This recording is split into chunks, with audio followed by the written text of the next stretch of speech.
Alright, hello everyone and welcome to what I hope would be the first in a series of videos about comic books. I was asked to do this as an outreach for the West End Library, and I thought today we can start off with some Star Wars comics since we're coming up to May the 4th, which is a big holiday for Star Wars fans. It's a celebration of Star Wars fandom. And so I thought I'll just go through a brief history of Star Wars and the comic books using some comics to help illustrate.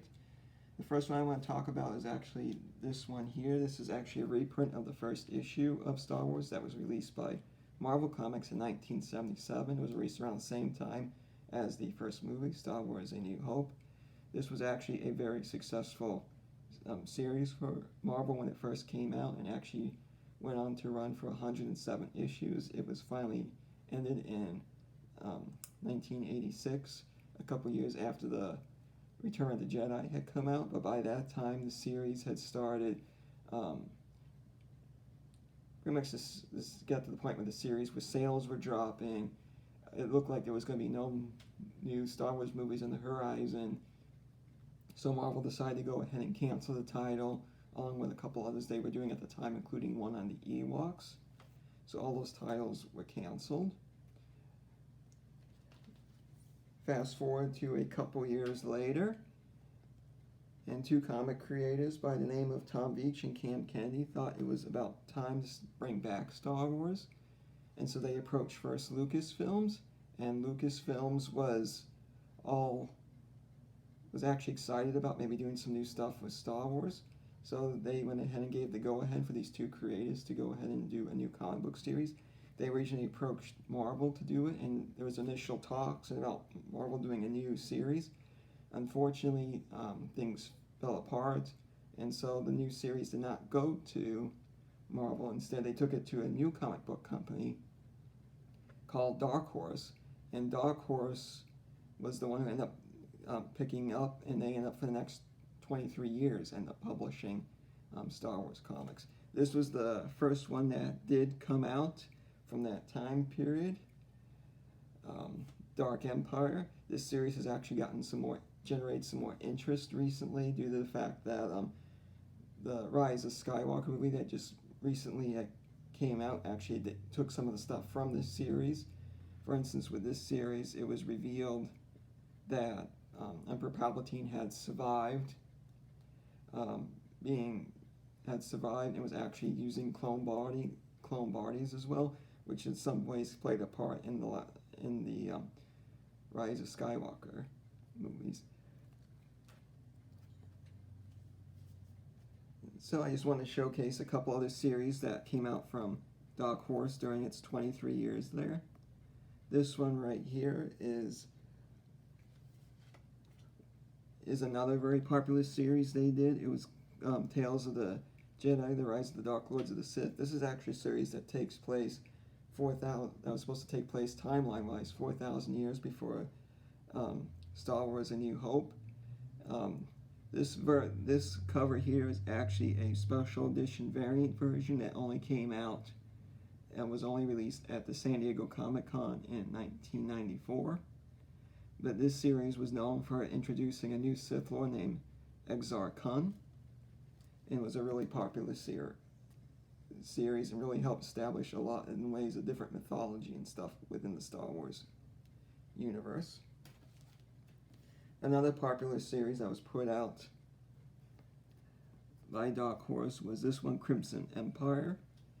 The thing that was neat about this series is originally when the Imperial Guard, Red Guard, there was first introduced, they were only seen standing around type thing. It wasn't like with the Last Jedi where we actually got to see some of them actually fight. For the most part, when they were first introduced, they just stood around. This series actually went ahead and actually showed them more in action. It actually deals with a specific member of the Guard named Kir Kanos, who was one of the last members of the Guard in this series. This series and its two sequels dealt with him and just showed just how good fighters and stuff they were.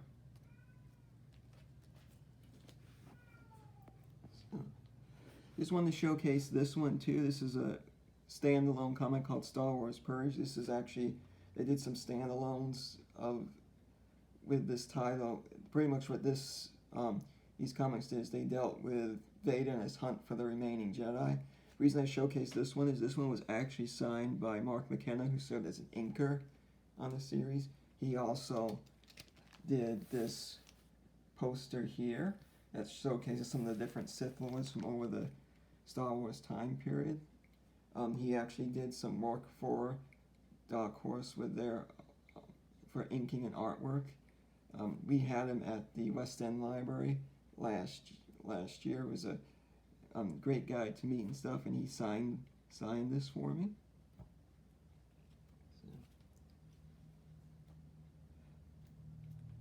Another series I want to showcase is this one. It's called Dawn of the Star Wars Dawn of the Jedi. This actually dealt with the founding of the Jedi Order. This was one of the last series that Dark Horse was putting out before they ended up losing the license agreement. But it was an interesting series, just starting to see just how things were starting to set up with the founding of the Jedi Order.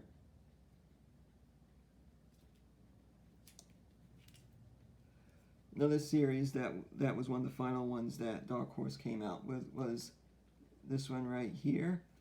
This is actually based on the original rough draft of the original Star Wars movie that Lucas had done. It was definitely an interesting read. I would say, though, it was probably a very good thing that he went ahead and did some rewrites to the draft. And up until 2014, Dark Horse was the one putting out the Star Wars comics. Of course, in 2012, Lucasfilms gets bought out by Disney, who at the time already owned Marvel Comics, and when the licensing agreement with Dark Horse ran out, they went ahead and shifted the Star Wars comics back to Marvel. This was one of the first ones that Marvel did, and it's just restarting. This one takes place right after Star Wars A New Hope. They started doing a new series. They also did one on Darth Vader, and here's the first issue. This was actually a really good series.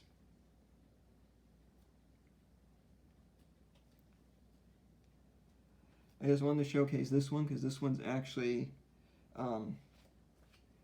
pretty popular. It's actually a somewhat more expensive comic to get now because this has a couple first appearances of 000 and BT, who are kind of the dark counterparts to R2-D2 and C-3PO, and also the first appearance of Dr. Aphra, who would actually go on to have her own spin-off comic book series.